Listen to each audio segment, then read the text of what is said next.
Good evening, guys. Hope you all have had a wonderful week and a great weekend. I trust that you are enjoying the summer and having a great time orienting yourself to this class. Just again, for those of you who have not yet seen my Getting to Know You video, I'm very excited to be your teacher this summer. This is a topic that I have spent much of my life studying and devoted to, and I believe that I have a lot to offer you as we seek to explore the principles of the American Revolution, the Declaration of Independence, and then moving into next week, the Constitution and the underlying assumptions about human nature that it has. So today may be a slightly longer lecture than normal, because normally we're going to go by 2-week increments, but because there were no assigned readings for the first week, and yet they wanted you to read the founding principles readings for that week, we in effect have to go through about 2 weeks worth of the reading material in this session. And so I will do my best to get through all of this in a timely and yet engaging way. So I want to open, as I like to do with all of the classes that I teach, with the introductory consideration of simply why are we studying this? It may not be so obvious to some of you. After all, this class is on the American political process, and when we think of that, our mind probably goes to people like Donald Trump and Elon Musk, their fight and feud that has happened of late. Or perhaps our mind just goes more generally to contemporary politics and some of the people like Trump versus Joe Biden and Kamala Harris. But actually, the American political process is something that even to this day is still very deeply rooted in the principles of the American founding. Not so much in that we follow the principles of the American founders in every respect, or even in most respects, but more so that the American conversation today is often one that takes its bearings from the question of what would the founders do and what policies would they favor. So the founding still matters for us, and you have to look first at the American Revolution to really get a satisfactory grasp of that founding. Another problem for studying the founding in a politics class may come from a different quarter. It may come from the view that perhaps the founding, maybe it was important in its own time, but who really should care about the founders' positions today? After all, George Washington lived in a world without airplanes. James Madison was unfamiliar with nuclear weapons, and so on and so forth. And so some people on both sides of the political spectrum really doubt the relevance of the American founding. For many people on the left, the American Revolution proclaims these high principles of rights and equality. But ultimately what it really meant was the rights of propertied white males. It was a founding that didn't necessarily mind the idea of black slavery. And even if we take them at their word that they cared about rights and equality, at best it was hypocritical. And at worst it was really just a sort of beating around the bush in a sort of way to disguise their real desire to build a society around privilege and inequality and oppression. But on the other team, there are some extreme right-wing people too who doubt the relevance of the founding, and this may come again as a surprise to many of you. After all, many who consider themselves conservatives think immediately, well, I want to conserve the founding. But to some people who are on the right and who consider themselves radical conservatives, the founding itself was part of the problem. Perhaps it was the case that the founding and the American Revolution were actually too committed to the principle of equality. Perhaps the founders, by speaking in this language of rights and equality, perhaps they paved the way for progressivism and for the kind of radical forms of equality that we're familiar with today. Progressives today, in the name of equality and rights, we often hear them advance principles such as militant secularism, the complete separation of religion from politics. We hear them speak of how homosexuality and heterosexuality are morally equivalent. And we are frequently told that transgenderism is just an individual choice. And so these various ideas have roots in an understanding of equality. And so we see the founding attacked from different quarters that strongly disagree with each other. The hard left and the hard right do not necessarily agree with one another about much of anything, and yet there is a similar willingness to disparage the founders. And so in this particular lecture, and in this class as a whole, I want to make known my belief right up front that I believe the principles of the American founders are still relevant and still largely true. And so I'm going to suggest that both of these perspectives, for different reasons, misunderstand the ideals of the founders. The founders sought to strike a balance between a concern that they genuinely had for the equal rights of all people, while also having a concern for the authority of government, the need for family, and the moral power of religion. We see these kinds of reflections in the thought of all kinds of founders spanning the different political divisions of that day and age. That said, we ought to consider that even if I'm wrong, even if I and other defenders of the founding are wrong, we ought to at least understand the founding. We should read them and evaluate them and try to consider them on their own merits. We don't want to impute to them positions that they did not actually have, which is unfortunately a very common tendency that I see all the time. But on the other hand, if we want to say the founders are good, we ought to have a reason for saying that. We shouldn't just say, well, the founders are good, and then not really be able to back that up. And so I think that this class will help us come to something of an understanding of how this works. What are some of the principles of the founding that inform the writing of the Declaration of Independence and that were on the minds of the revolutionary generation?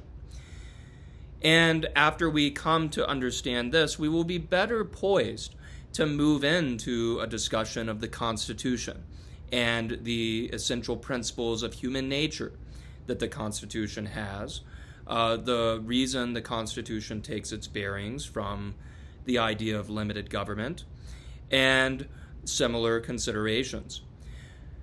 If we can recover what is best about the American founding, and also come to understand perhaps some of the flaws or some of the weaknesses of the founding, some of the ways they sometimes fell short of their own principles, as we know and are familiar with the slavery controversies. Well, if we can understand those things, we can apply their teachings in a responsible way and make America a better country.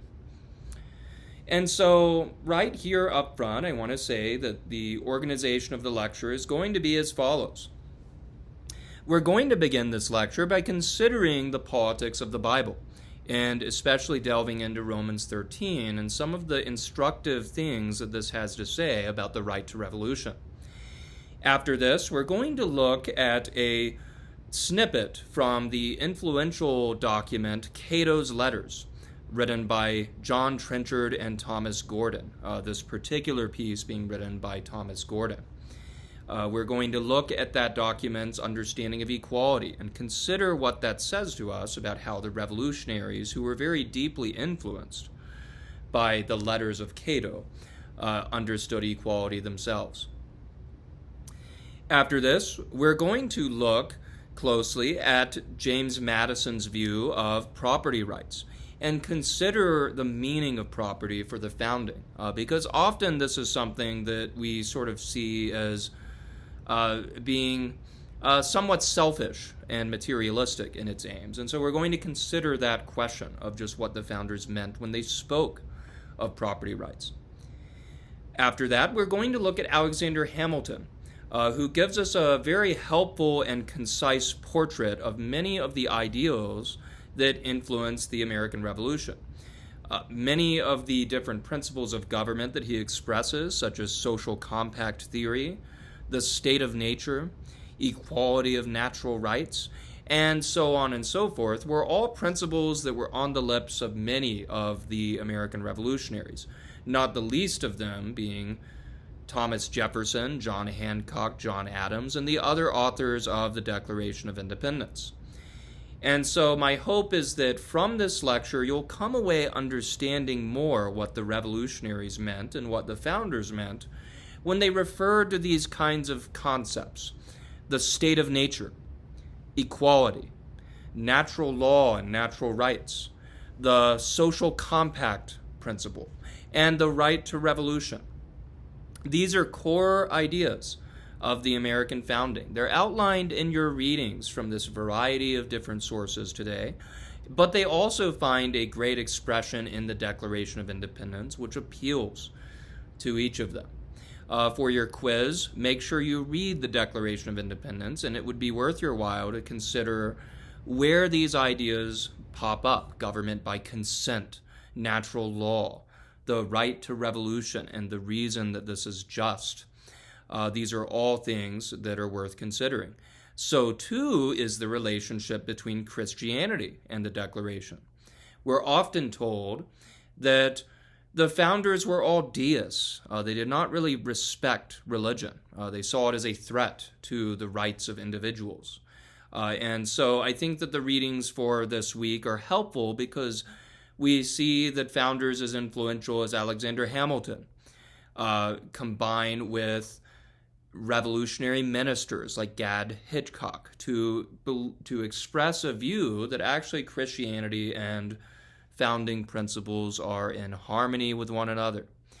And so let us not make the error of Samuel Seabury, who we see Hamilton referring to in this particular quote that I have on the title screen.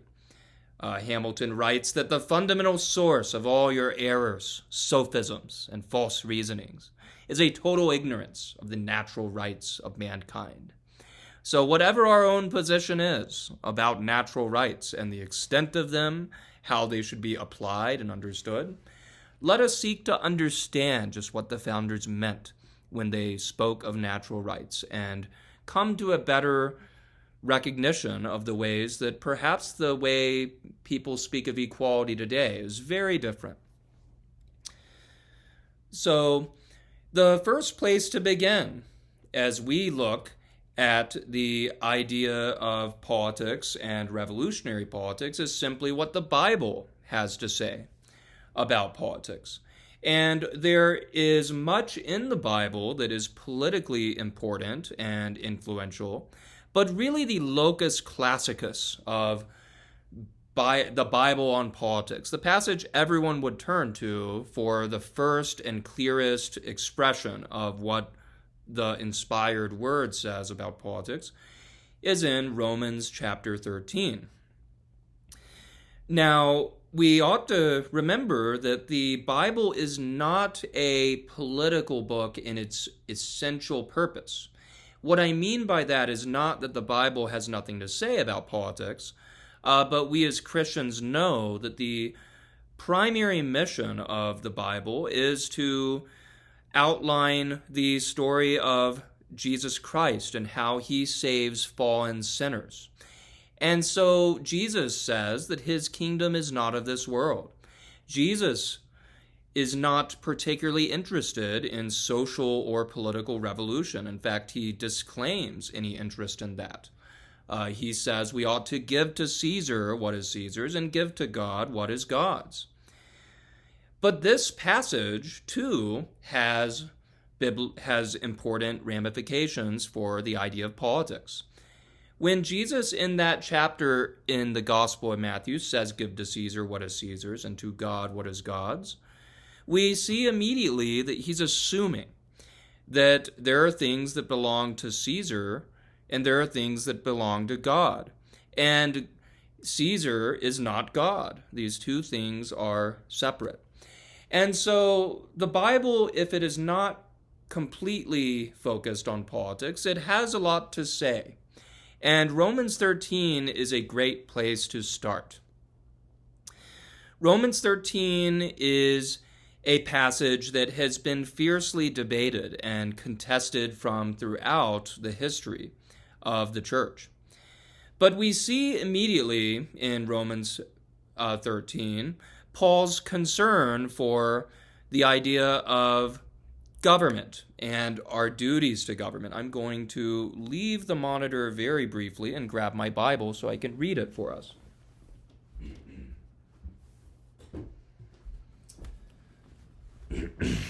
I apologize, my Bible is not on my table right by my side, ready to go. Romans chapter 13. What does this important passage say?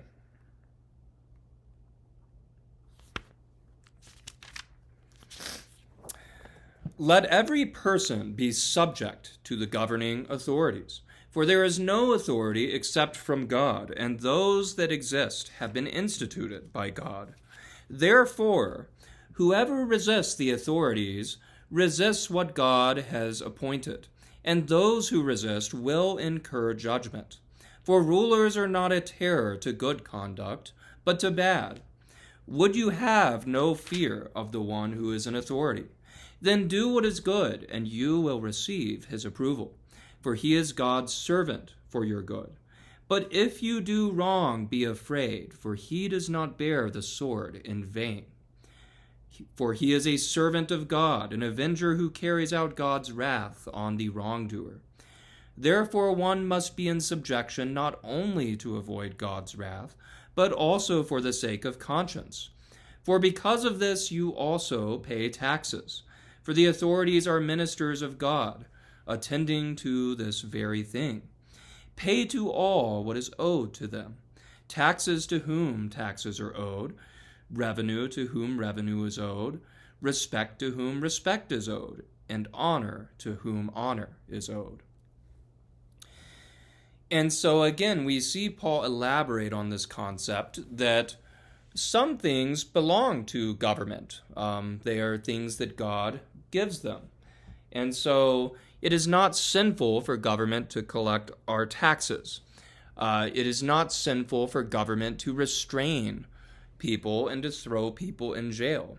There are some traditions of religion that teach something like religious anarchy and argue that because Jesus' kingdom was not of this world, all kingdoms are basically unchristian, and so Christians ought to basically be fiercely anti-political. We ought to not pay our taxes. We ought to have a stance of principled opposition to all government. But we see here in Romans 13 that that is not what the Apostle Paul says, speaking under the authority of the Lord Jesus Christ. No, in fact, there are several major ideas in Romans 13 that give us a great place to start to really understand the meaning of the American Revolution and evaluate whether its principles were just. One basic principle of Romans 13 is simply put that God establishes government to be a minister for the good of the people. Government does not exist of its own authority. Government is delegated its power by God to do certain things. And what is it supposed to do? Well, Paul answers that question. Paul says that the purpose of government is to promote virtue and to discourage vice. This is very important to keep in mind because it suggests to us that government and ethics are closely connected. Sometimes you hear that you can't legislate morality. Sometimes we hear from people on both sides of the political spectrum that when we vote, we're not voting for a preacher. We're just voting for a guy who can get the job done, right? But that is not totally accurate if we are trying to say that politics is over here and morality is over here, ethics is over here. No, we see that, according to Paul, government has an ethical purpose. Government is supposed to reward what is virtuous and discourage what is vicious. If a government is doing evil things, then naturally we ought to conclude that it is not operating according to God's design for it. And so government is not aimless. It is not autonomous. It exists under the authority of the God of the Bible. Now, after we move into the next big principle of Romans 13, this is where we start to see a place where room for debate begins to come in. Paul speaks of the need to generally submit to the authority of God for God's own sake. And this is a principle that we ought to heed. Christians are supposed to be good citizens. We're not supposed to be bad citizens. Paul himself says that we're lawful people. We should generally obey laws even when we disagree with them or think that they're bad policy. God gave us the leaders that we have, and so an attitude of general submission to authority is one that is more Christ-like. Think for a moment of how the Bible describes the Antichrist. The Bible in 2 Thessalonians chapter 2 speaks of the Antichrist as a man of lawlessness. This is a passage that I like to turn to when I look at Romans 13 because I think it suggests something to us about Jesus Christ. If the Antichrist, the great agent of Satan that is described in the New Testament, is a man of lawlessness, well, it would make sense and logically be necessary for Jesus to be far from lawless. No, Jesus is a man of law and a God of law. Think for a moment of how Jesus accomplishes the salvation of sinners. He does it by following every last minuscule detail of God's law perfectly, which is something that no human could do on their own. And it gave him this status as a holy and atoning lamb who could save us from our sin. And so lawfulness is an important part of the Christian life. It is a part of the Christian life that comes straight out of the example of Christ, who did not rebel against authority, either the authority of God or the authority of government, but instead he had an attitude of respect and obedience to the authorities that God had placed. But with that said, there is still ambiguity in this passage that has caused a lot of debate in the history of the church. What happens if government is not ministering for the good of the people? What if it is in fact usurping the rights and prerogatives that belong to God and God alone? Was Hitler a minister of God for your own good? Was Stalin a minister of God for your own good?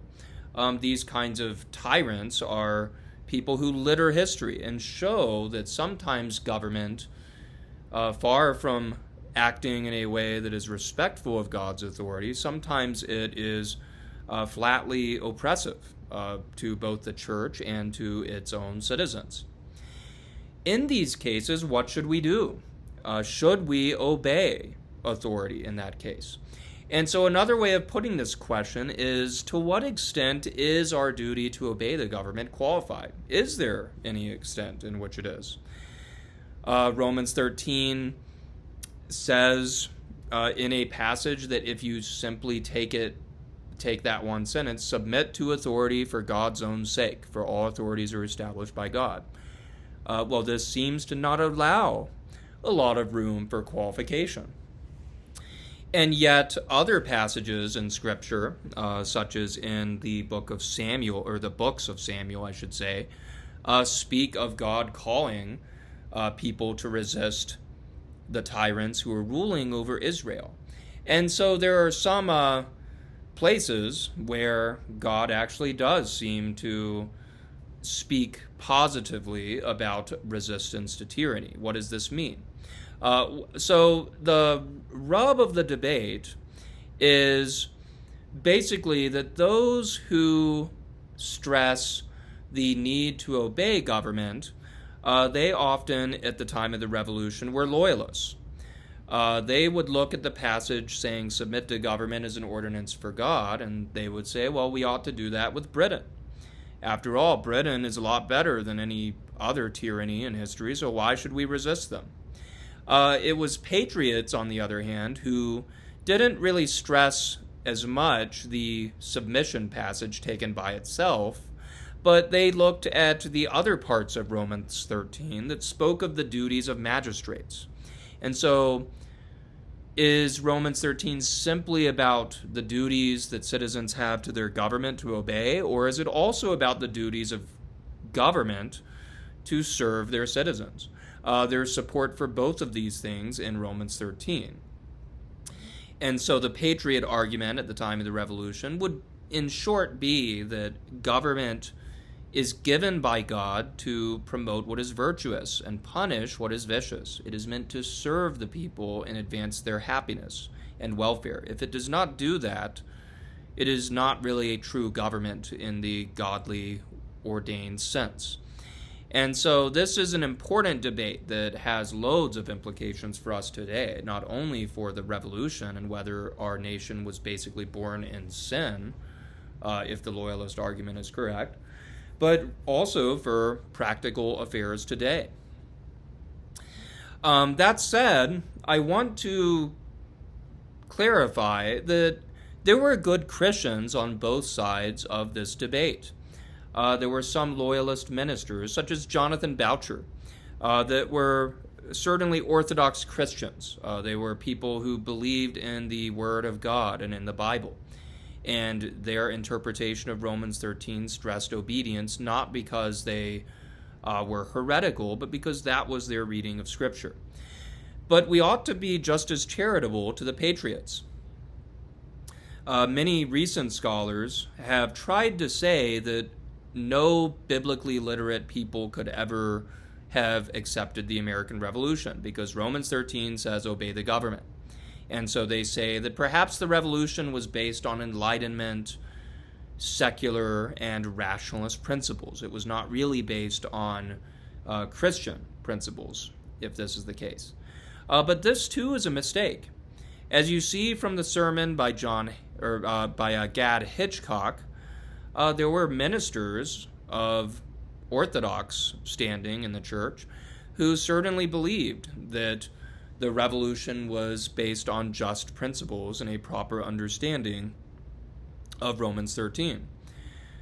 The idea of resisting tyranny itself did not emerge out of nowhere. It was not as if the revolutionaries invented this argument.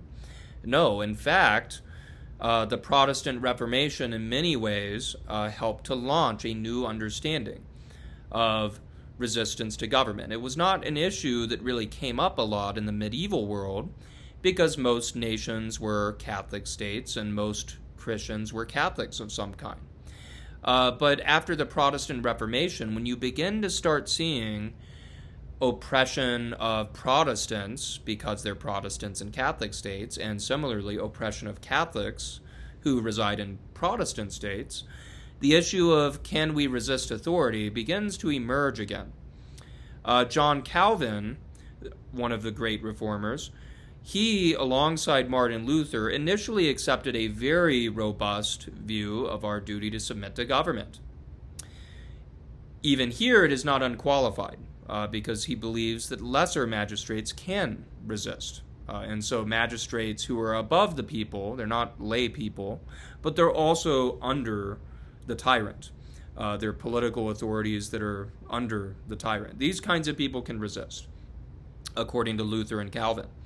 But in his later works, he seemed to move more in the direction of, well, maybe ordinary people can resist tyranny too. And so this was also something that came up in many Puritan thinkers and other men that were very much people that the revolutionary generation read. And so Romans 13 is a passage that Christians on both sides of the aisle have wrestled with. Loyalists pose the question, which is an important question. Well, if Paul wants us to obey Nero, why should we resist a government like Great Britain, which is perhaps bad and doing bad things, but it's maybe not Nero bad, right? Whereas patriots would say, well, hang on now, Nero, he wasn't really the tyrant yet when Romans 13 was first written. He was still in the early phases of his Caesar station, and at that point he was actually somewhat friendly to the church. And so patriots would say, well, that's not, pointing to Nero isn't really a good example. And they would also say that even if Nero was persecuting the church, well, the church wasn't really in a position to resist the authority of a tyrant. And so this is not simply an abstract debate.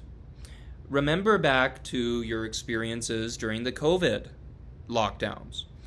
One debate that was prevalent at this time was an intra-Christian debate. There were several states that said things that were basically incoherent about how casinos, for example, and strip clubs in Nevada, casinos and strip clubs are necessary services that can be open several months after the COVID lockdowns, whereas churches, they still got to stay closed, right? And so this was an edict given by government, perhaps acting out of step with God's command for it. Well, this particular example caused Christians to say, well, we're going to go to church anyway, even if that means disobeying what the governor has to say. Whereas other Christians said, no, you can't do that because God wants us to submit to authority.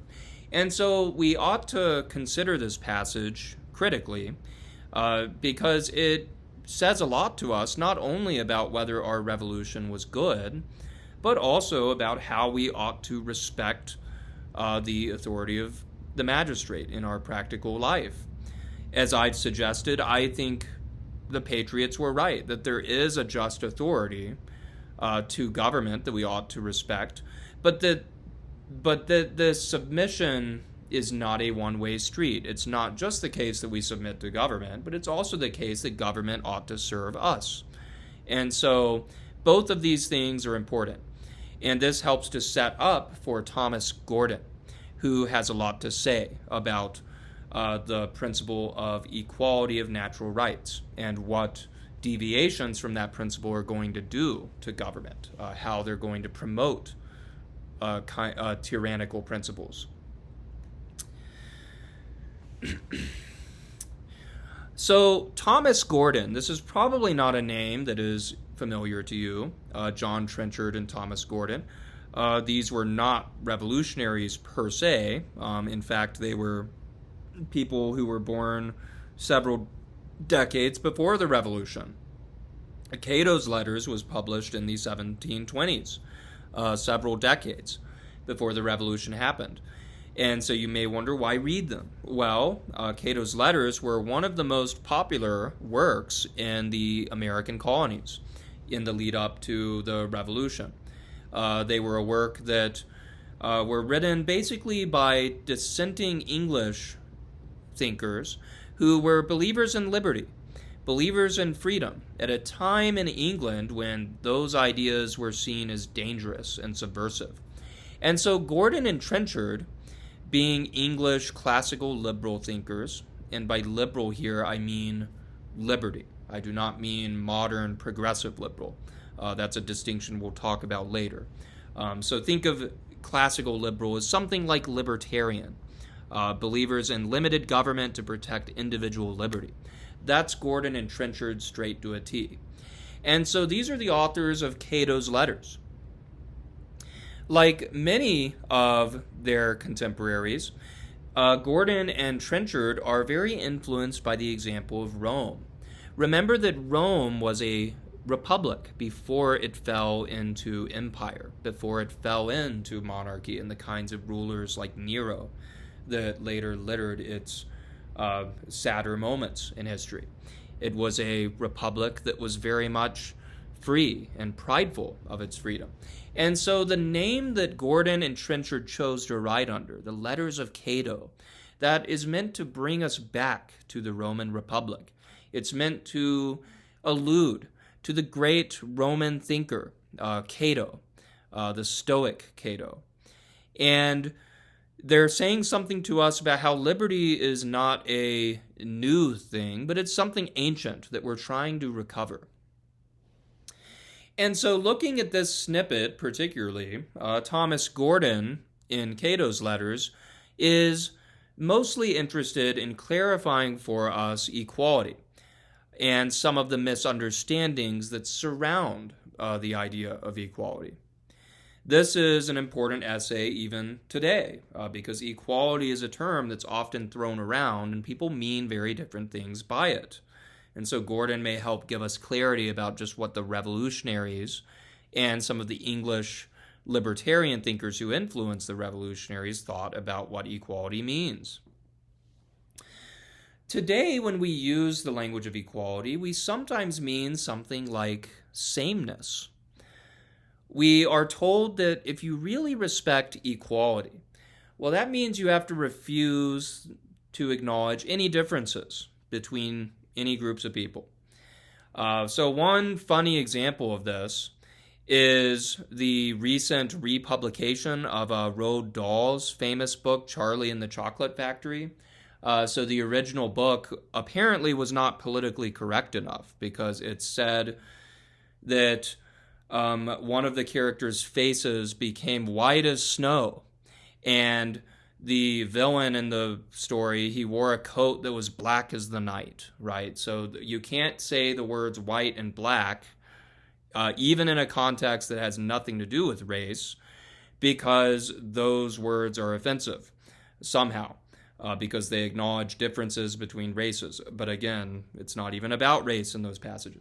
But a more funny example from that censored version of Charlie and the Chocolate Factory was the decision by the publishers to say that the Oompa Loompas, they were, you can't call the Oompa Loompas small anymore. You have to call them tiny.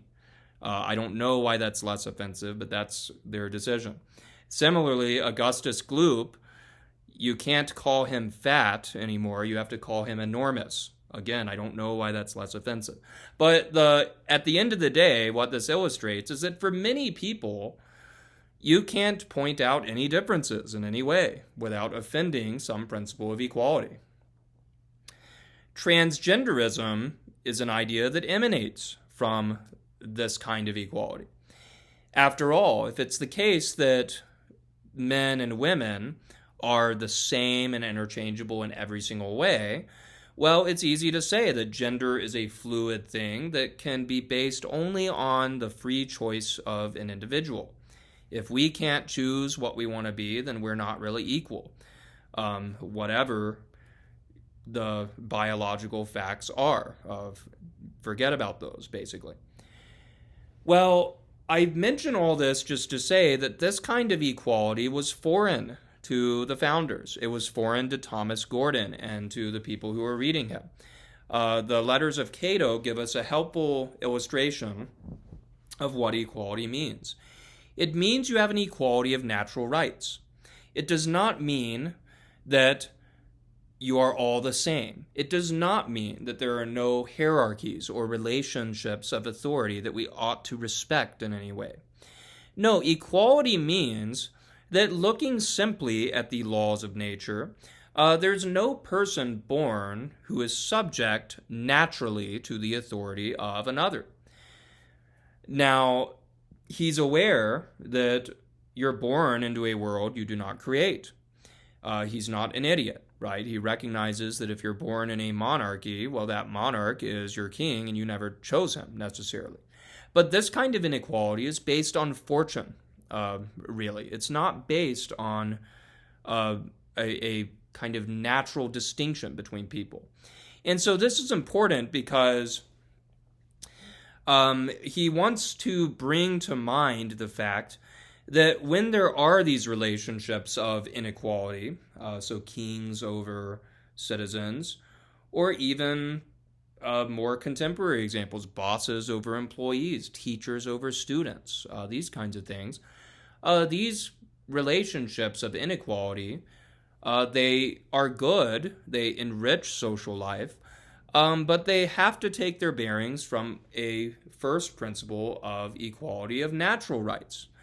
It doesn't matter how much smarter or wealthier or more beautiful someone is, they have the same natural rights that anyone else does. And this is something that Gordon and many of the revolutionaries believed was very much not respected very well. There was a common argument at this time that, well, if I'm born into a aristocratic family, or if I'm born to be heir to the throne, well, I'm chosen by God to be superior to you. God has made me unequal because I'm better than you. And Gordon is saying, well, no, that's not really the case. God has endowed us all with natural rights. Whatever our wealth, whatever our beauty, whatever our intelligence. And those natural rights are always something that government ought to respect. He doesn't comment on this explicitly here, but one implication of this is the idea of government by consent of the governed. Because if you play no role in establishing the government that is meant to protect you in the enjoyment of your natural rights, then it's going to be more likely that it will violate your rights. This kind of government is going to be worse than having no government at all. And so equality is an essential principle, but it's not an equality in all respects. It's an equality of natural rights to life, liberty, and property. And so this is the distinction Gordon wants us to get at. We ought to stop thinking that, well, if I'm your king, or if I'm your boss, or if I'm a professor, or so on and so forth, well, I have a kind of autonomous power over you that has no duties to you. So thinking, for example, the professor example. So I am your professor this summer, and that does give me some real authority over you in terms of things like grading and other things. But what Gordon and Trenchard want us to remember is that whoever your professor is, I was not born with any entitlement from nature, qua nature, to rule over you. I was invested with the responsibility of being your teacher because you students consented to take this class this summer. And because I had to work hard over the course of many years to earn employment at CCU and to earn a PhD in American politics. I had to toil away in grad school to get the credentials to be your teacher. And so it's a relationship of inequality, but it's founded on a sort of respect for the equality of natural rights. That's what Gordon is getting at. Some of you will similarly become bosses and coaches, politicians, teachers, all these kinds of things one day. And you can exercise considerable authority over the lives of people. But Gordon wants us to remember that there are all kinds of problems that are going to start to emerge as soon as you start to see your authority as something that exists with no feeling of mutual responsibility or service to those people who you are leading. After that, your authority is based only on force and fear, and not on free consent. Just because you're someone's boss does not mean that they have no natural rights. And so that's the kind of equality that Gordon and others are getting at. As I've mentioned, he is still respectful of the inequalities that exist. But he reminds us that many of these inequalities, distinctions such as, he has way more money than someone else, or he's way more handsome than someone else, these kinds of things, these are often based on luck and fortune. They're not necessarily based on nature itself. And so that's his principle.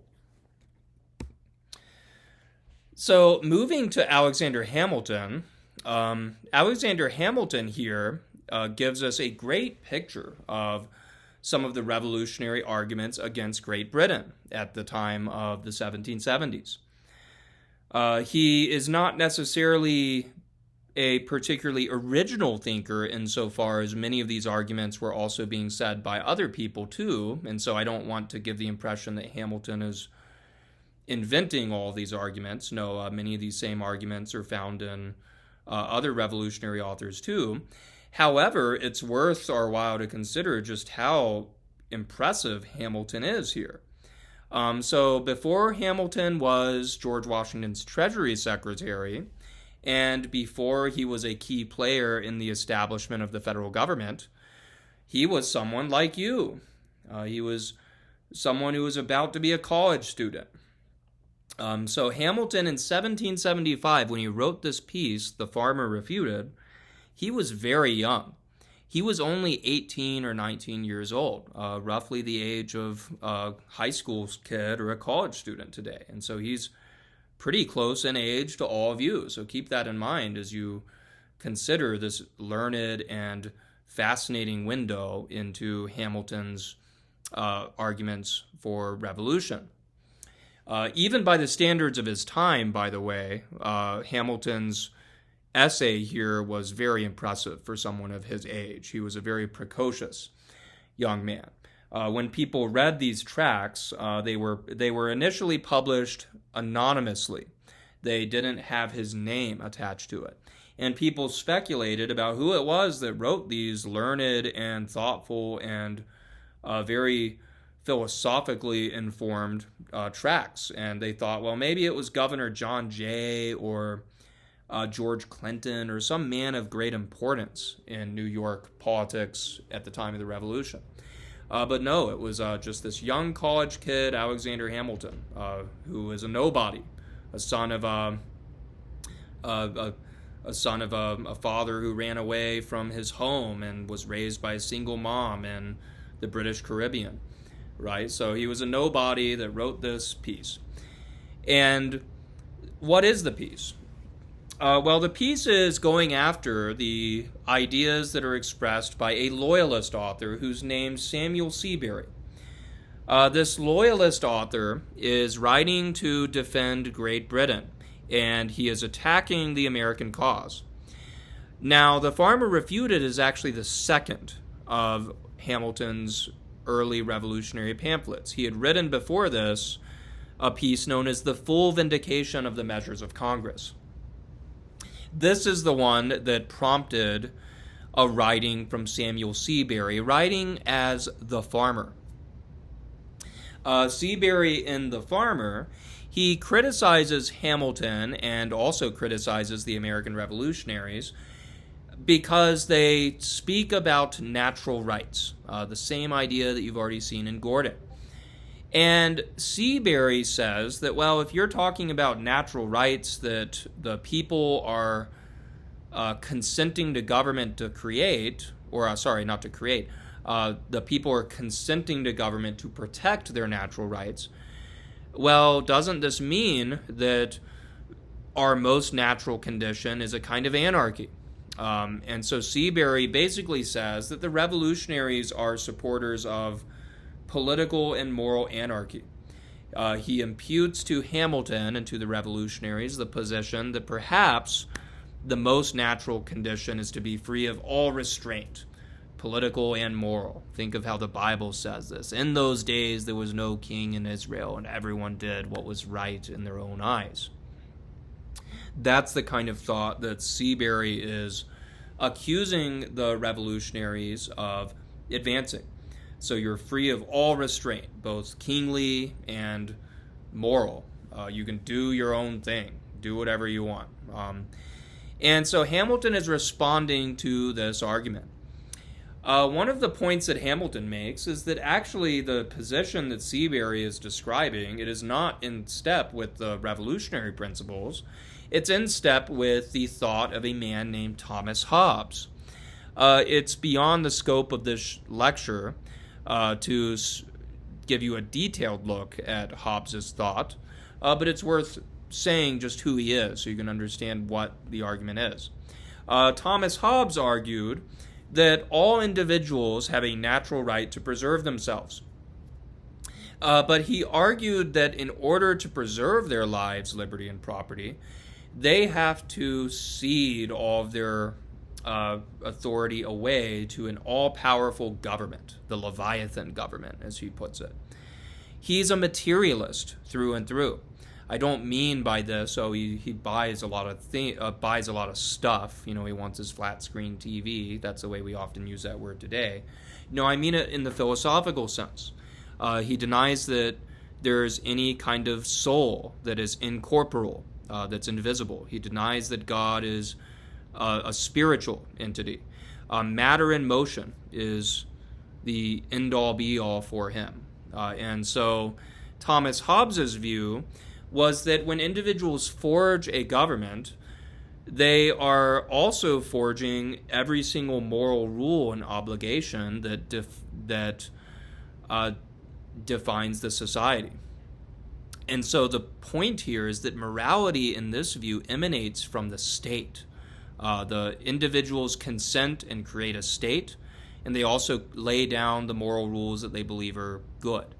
Morality is not based on eternal principles. It's based simply on the force of the majority that creates the state. And so this kind of position, as you can imagine, is very problematic. And if the revolutionaries believed it, then they would be in a lot of trouble. Note how Hamilton says.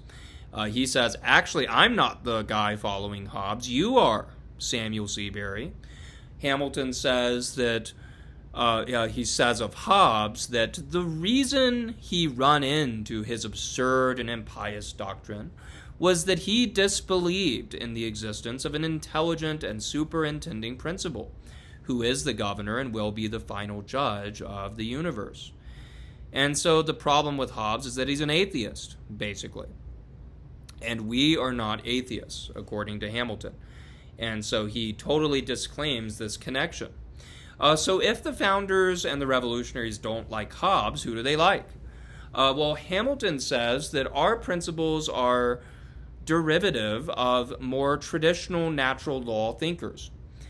Natural law is the idea that there is an eternal and unchanging moral order. And so this is the opposite of Hobbes's idea that individuals create morality by their free consent. No, morality is issued not from consent, but from God and the will of God. There's not just one moral code for one nation and another moral code for another, but there's an eternal law that all nations are bound by.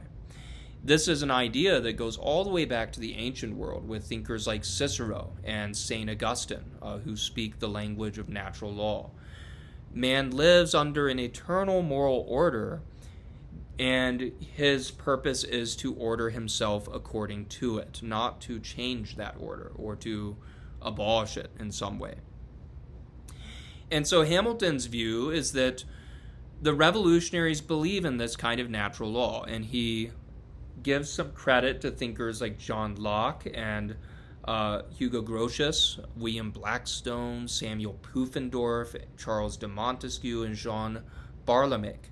All of these thinkers are people that the learned men of the Revolution had read and studied.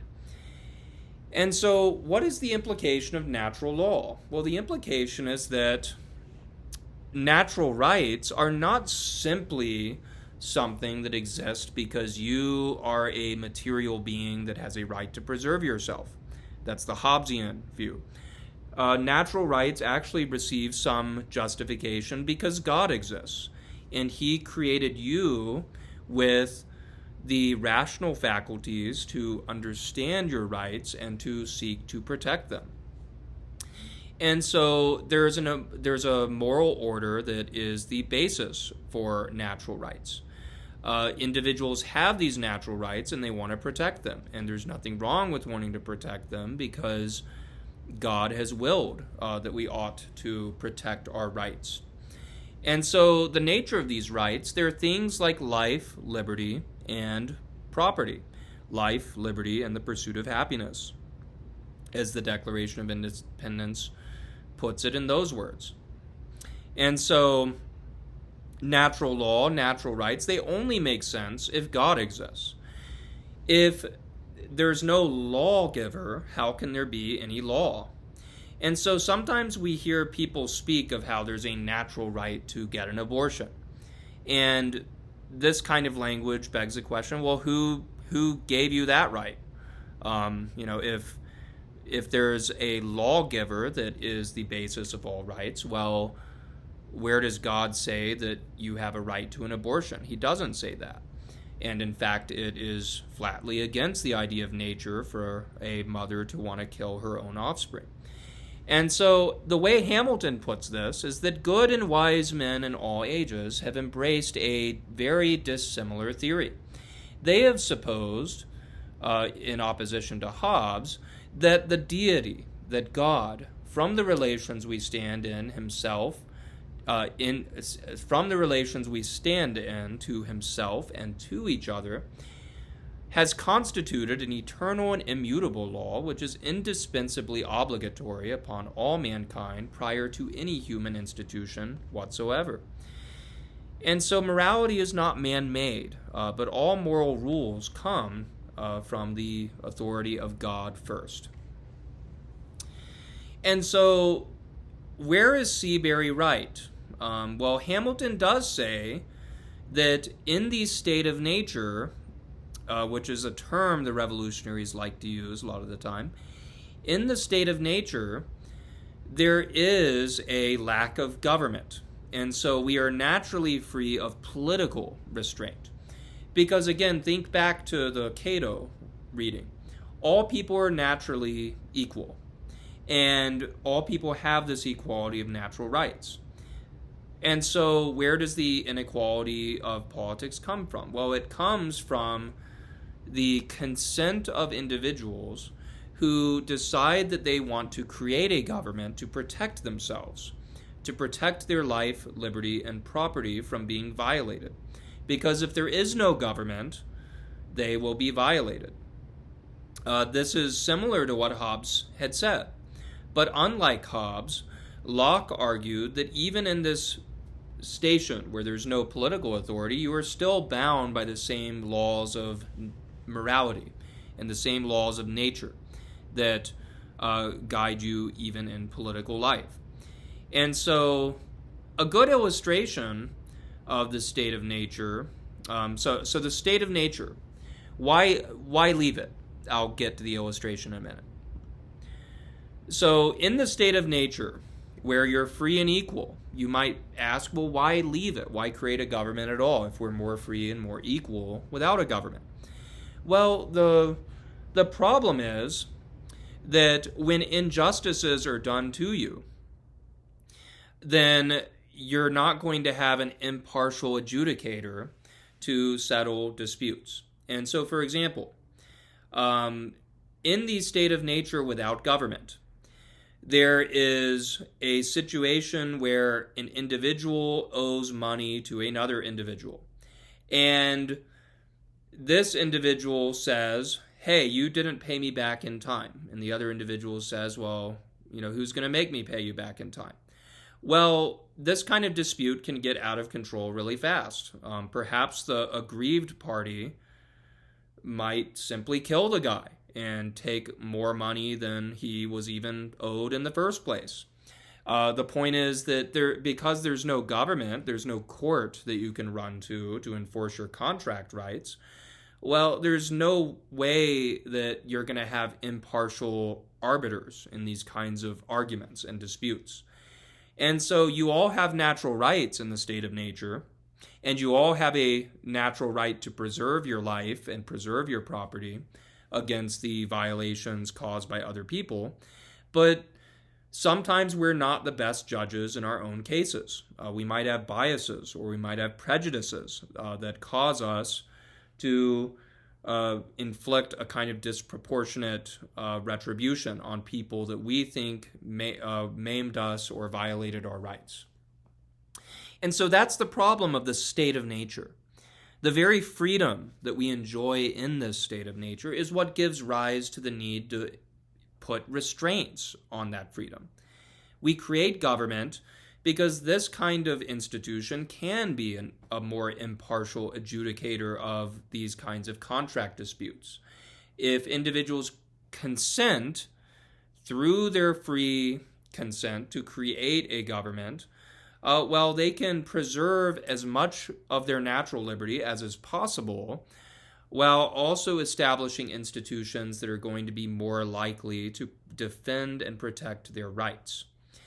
And so we want to avoid the state of nature, and one way to do that is to establish a just constitutional government. So Hamilton is echoing Locke. He's echoing the views of many revolutionaries. And so consent of the governed, equality of natural rights, these ideas pop up here. And so it's important to keep in mind that the state of nature, which is often criticized because people say, well, that's unhistorical. There was never a moment in history where you have organizations of people who are all together who do not, in fact, have a government. And there's a lot of truth to this claim. However, we ought to be careful here because that's not what the state of nature really is. The state of nature is not speaking of some kind of distant moment in history, in the ancient past, in which maybe savage tribes lived without political authority. That's not what's going on here. Actually, believe it or not, a better illustration of the state of nature, it could be something like Batman.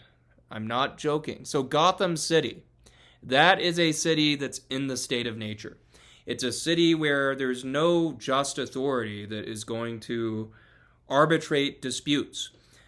You can't call the cops and have your property and your life protected because the cops are so darn corrupt in movies like Batman Begins and The Dark Knight, right? And so there's a total breakdown of law and order, and justice is not done by the ordinary procedures of the state. And so in Gotham City, which is in this kind of state of nature that Hamilton and Locke and Cato describe, well, Gotham needs someone like Batman who acts outside of the confines of institutional procedures to protect the rights and liberties of the citizens.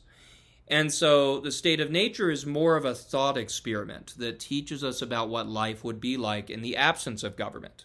And it's a warning to us about the need to establish a government to protect those rights and liberties. And so you have that problem of the state of nature, and it's the social compact that solves it. Because we as individuals consent to establish this government, and this government in return protects our rights and reserves to us as much of our liberty as we can possibly keep. So that's the basic thing going on here. Now, what about property? I'm going to try to get through these other documents fast. I know you guys have been watching this and been very patient. Again, this video is a little longer, I think, than the others will be because I intend to break up the next week's into 2 sessions, so they'll be more like 30 minutes each. So just bear with me through this one. Now, James Madison. He, in the 1790s, is reflecting on property rights. Madison was a very small man. He was only about 5 feet and 4 inches tall. And so whether he has a Napoleon complex is a question that maybe some of the historians have had to wrestle with. But despite his very small physical stature, only a little taller than Yoda, right? Well, he's someone who exercised a very important and powerful influence on the founding far beyond his size. He sometimes is called the father of the Constitution, though this is, in my opinion, something of an overstatement. There's no question that he was a major figure in the movement in the direction of having a constitutional convention. There's also no question that he was someone who strongly believed in the cause of a more powerful federal government for reasons we'll explore in one of our next lectures. But Madison failed to get everything he wanted in the final Constitution. He even disliked a lot of things about the document, including some of the ways that the Constitution, in his view, reserved too much power to the states. That said, if Madison's influence as the quote-unquote father of the Constitution is sometimes a little bit overstated, well, his influence as a political philosopher cannot be too much exaggerated. After the Constitution was drafted at the Philadelphia Convention, Madison played one of the most important roles as one of the basically philosophers of the Constitution and its principles. His writings in the Federalist Papers have continued to give us a good picture of what exactly the founders wanted to do with the Constitution. He has very sophisticated philosophical arguments. And so, very important man. Now, this essay on property was written in the 1790s after the Constitution, but before he was president. And what comes to my mind initially as I read through this document is how property is always on this guy's mind. He is someone that, in the lead up to the Constitutional Convention in the 1780s, one of his biggest concerns with the government under the Articles of Confederation was the way the state governments were not protecting property rights. He's very clear about this in his 1787 essay, The Vices of the Political System of the United States. And so there's a sense in which Madison's advocacy for the Constitution really emerges out of his belief in property rights, which he thinks are not being respected by the various state authorities. And so, what does property really mean? This essay is an important way of understanding just what the founders meant when they spoke of property rights. This is very important because I think often we look at the term property and we think that that term is kind of low and selfish, kind of nasty and materialistic. We think that if you care about your property rights, maybe you don't really care about human rights. After all, the property rights of business owners, could they be used to justify rank acts of oppression of their employees and these kinds of things? And so we often hear of this separation between property rights and human rights. And we think that if the founders cared about property rights, they must not have really cared about human rights all that much. Slavery is a particularly extreme example of this, where the claim is made by the pro-slavery people that you can own other people and you have a property in your slave. And so the government better not mess with you because you have a title to this slave. And so property rights are often in bad odor today. Shouldn't we care about human rights over property rights is the question that is often raised. But Madison's essay is helpful because it really clarifies that when the founders are speaking of property rights, they're not just talking about your piggy bank. They're not just talking about your purse or your wallet or even your businesses and corporations. No, property includes your material possessions, but it is a much richer and more robust thing than just your material possessions. While it is true that you have a property with your watch, and you have a property with the money you make at your job that the government cannot justly deprive you of, well, you also have a property in your person. You have a property in your ability to order your life as you see fit, so long as you don't violate the rights that other people have. You also have a property in your religious opinions.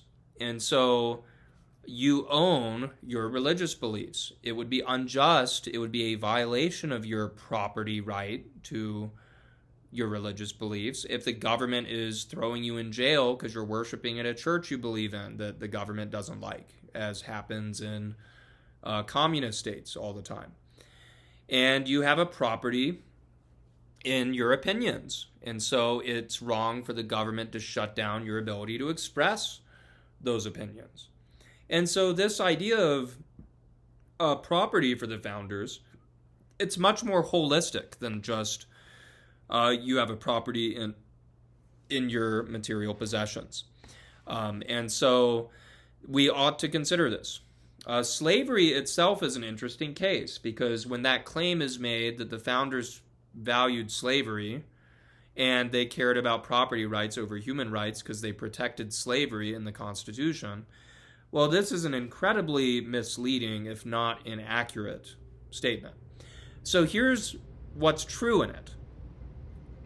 There's no question that the Constitution that the framers drafted and that the state conventions ratified included such compromises as the Three-Fifths Compromise and the Fugitive Slave Compromise, compromises that I believe we have time to talk about in a later lecture.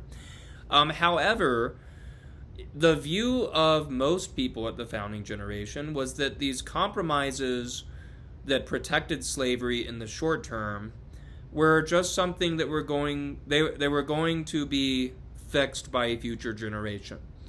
In the future, as people became more and more educated to the natural rights that they have, and as people came to a deeper sense of the injustice of slavery and its failure to align with revolutionary principles, slavery would peaceably end. And so the founders, almost to a man, almost every single founder that I'm aware of that's of any importance, George Washington, Patrick Henry, Thomas Jefferson, Alexander Hamilton, James Madison, Samuel Adams, John Adams, go down the list of all the founders, and it is hard to find a single one who ever said that slavery is awesome. Actually, when they commented on it, they said it was an unjust institution because you have a property in your person. In other words, you have natural rights. That's what Madison is getting at. You have a natural right to liberty because you have a property in your person. You have a natural right to life because you have a property in your person, and you have a natural right to property because you have a property in your person, and you ought to enjoy the fruits of your own labor. Now, slavery is something that clearly violates this principle because you are seizing from another person the ability that they should have under the laws of nature and nature's God to order their lives freely, in a way that reflected their own free consent. There's no free consent involved in slavery. You're born into it and you're stuck with it unless the head of the household that owns you decides to release you. And so slavery flies in the face of revolutionary principles. The founders were aware of this. This is why even in the moments where they're defending the compromises, such as one of the Federalist Papers that Madison writes, they say it's only a necessary evil. If we don't make compromises in the Constitution that protect it in the short term, we're going to have a union that doesn't include the South and that won't protect the liberties and the safety of American citizens. And so the hope was that by making these compromises, we could keep all the states together. And over time, the states would end slavery. They had faith that this would happen. But because of developments in America in the early 1800s, unfortunately, that didn't come to pass. I don't want to be misunderstood, however, as saying that the founders also believed in every idea that we would have about racial equality.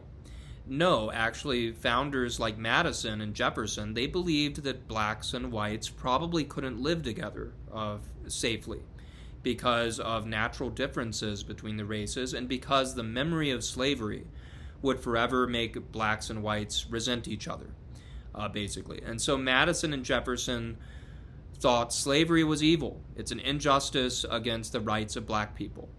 But they did not necessarily believe that you could have an integrated society. And so they thought the solution is end slavery and perhaps you could colonize African nations and send free black men back to Africa, which would be the land of their ancestors.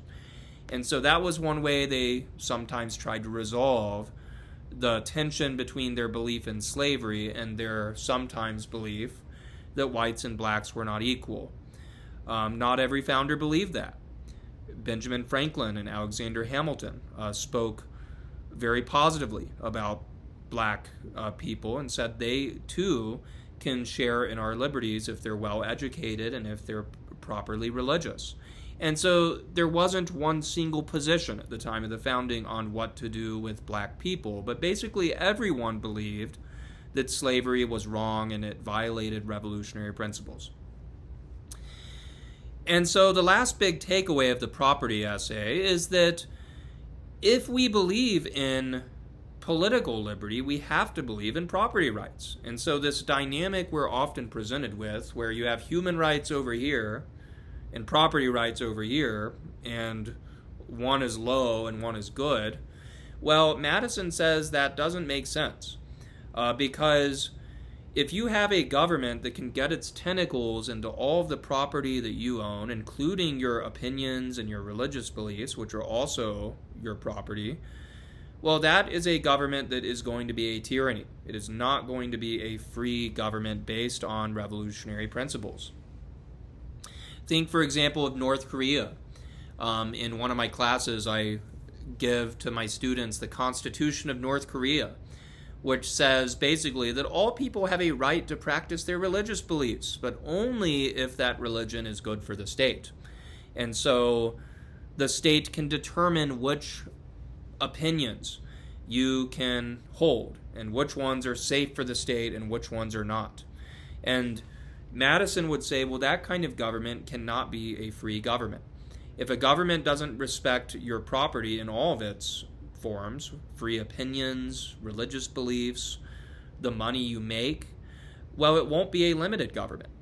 And so a good way of illustrating this today is that if you look at the Index of Economic Freedom, which is a nonpartisan index that is put out to evaluate the nations that most protect property rights and protect your ability to start a business and these kinds of things, well, almost pretty much every nation in the top 10, they're nations you'd want to live in, perhaps.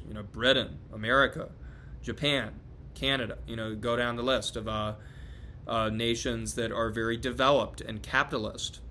Whereas the nations that are way down on the list tend to be nations that have socialist economies. And so not just they're economically unfree, but it turns out that they're politically unfree as well. Places like Burma and Cuba and North Korea and China.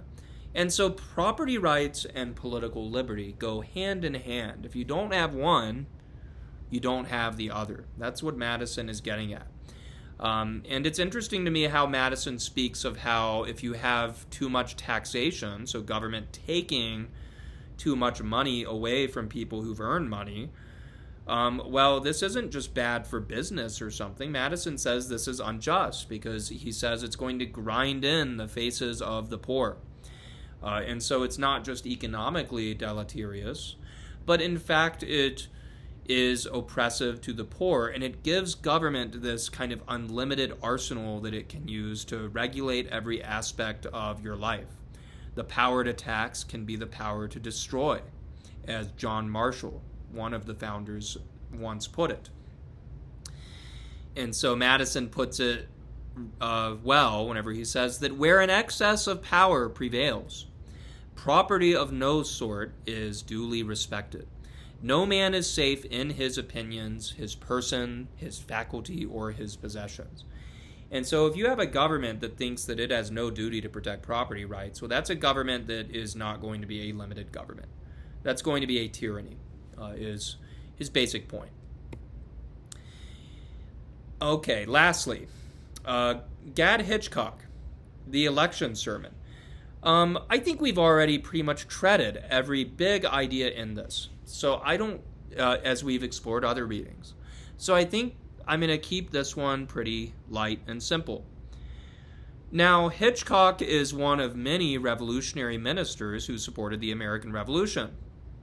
This is interesting because we often think of revolutions such as the French Revolution and the Russian Revolution, and we consider the ways that they were deeply opposed to Christianity. The French Revolutionary Jacobins, they executed Roman Catholic priests. And the Russian revolutionaries created a Soviet communist nation that would be state atheist in its affiliation. But the American revolutionaries thought religion and the revolution went hand in hand. King George III is even said to have referred to the clergy of the United States, so the reverends, ministers, and pastors of the revolutionary generation. He referred to them as the Black Regiment, noting their black robes and churchly outfits. And so they were virtually a martial organization lobbying for revolution and resistance to Britain. And so Hitchcock is a great example of this. He helps us to see that for many revolutionary Christians, there is no natural tension between Christianity and free government and revolutionary principles, but the two things work hand in hand. And so Hitchcock, in this essay, he speaks to several of the same themes that we have already explored. He addresses the claim that Romans 13 promotes an idea of unlimited submission to tyranny. He disclaims this. He disregards this idea and says, well, no, look at how the Romans 13 passage also speaks of the duties of magistrates to promote the happiness of the people and advance the good of the people. And so government has duties too. And if they don't fulfill those duties, well, we have the right to resist them. We have a right to revolt against their authority. And so he, in effect, harmonizes the principles of Christianity and the Bible with the same social compact theory that I have already outlined for you. And so again, just recall that according to the principle of the social compact, individuals are all naturally free and equal. They give up this natural freedom and equality that they have and establish a government to protect their rights and liberties as much as possible. Government is established in a process of consent, because when individuals are freely consenting to that government, it's a government that is going to be more likely to respect and protect their natural rights. Just think about it. If a government is established to lord over you and make rules for you, if you have no hand in shaping it or creating it, well, it might not really respect your rights very much. And Hitchcock is taking this idea that could be put in those purely secular terms, and he is harmonizing it with Christian principles. He says, well, life, liberty, and the pursuit of happiness, these are things that allow us to live a happy and a good life. And so this would be a way government can promote what is virtuous and reward what is vicious. Keep us safe.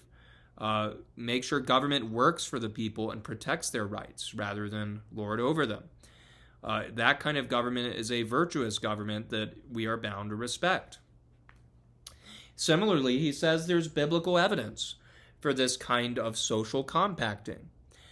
He points to the history of the Old Testament, where the Hebrews established something like a republican form of government before the monarchy was ever instituted.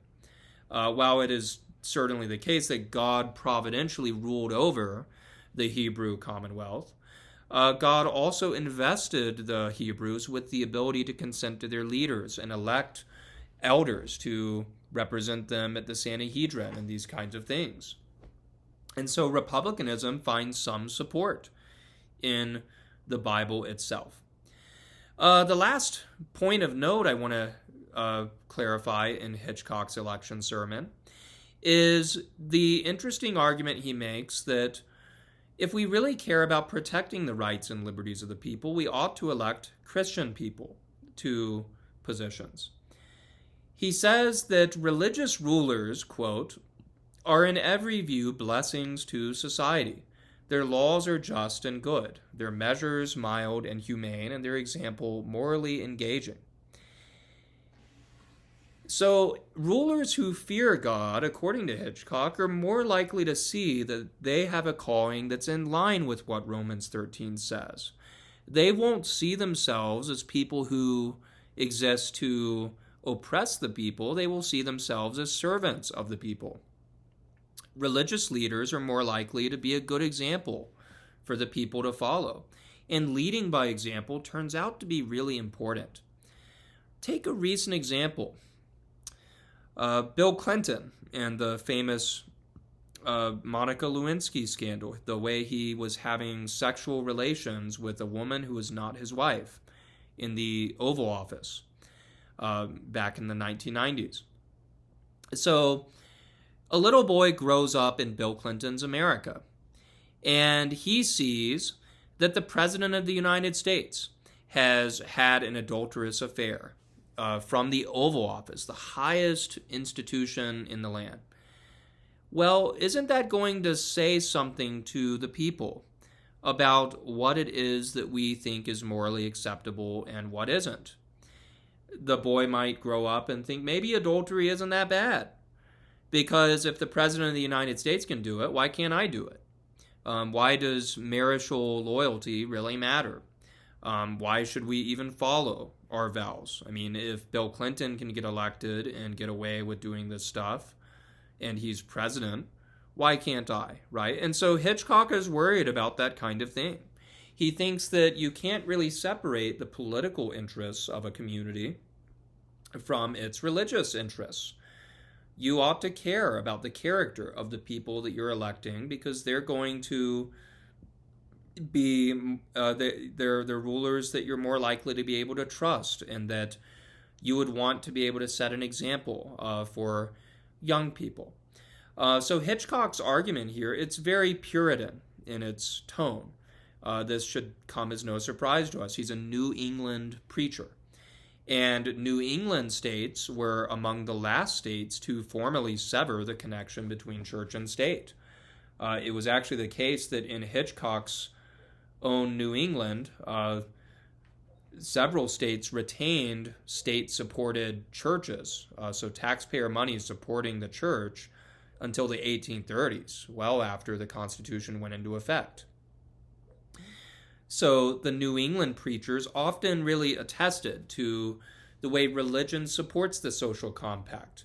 It gives rulers a better sense that they exist not to be served, but to serve, just in the same way that Christ leads us.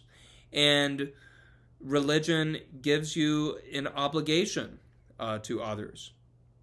But Hitchcock is not naive. He knows that religion alone may not be enough, right? Political leaders need religion, he says. That is the most indispensable skill. But they need other things too. They need practical intelligence. They need wisdom. They need an ability to lead the people. Sometimes we think of how there are some presidents we've had. Jimmy Carter died recently. And Carter was often seen as someone who was a nice guy, maybe a nice Christian man, but not very effective as a leader. And Hitchcock is saying, well, we don't want to choose between those things. We want religion, but we also want effectiveness as a leader. And so all of these readings point us in the direction of understanding the American Revolution. The Declaration of Independence invokes all of the principles that I've mentioned. The right to revolution, where you withdraw your consent from a government that is no longer protecting your rights. The social compact, where government is established by the consent of the governed. The principle of natural rights, which are said to be self-evident truths based on the laws of nature, natural law, and nature's God. All men are created equal in their rights. All these things are in the Declaration. And so we see that the Declaration was the fruit of what John Adams once called a revolution in the hearts and minds of the people. Revolution spearheaded by fellows like Gad Hitchcock, as well as Alexander Hamilton and George Washington and Madison. All these people that gave us a better sense of what our rights were and what they required to be protected. I look forward to discussing the readings with you later in the week. I will talk to you all about these on Thursday and hopefully clarify any questions that you may have about them. Thank you so much for taking the time to listen to this lengthy recording. I hope you enjoyed it. Bye-bye.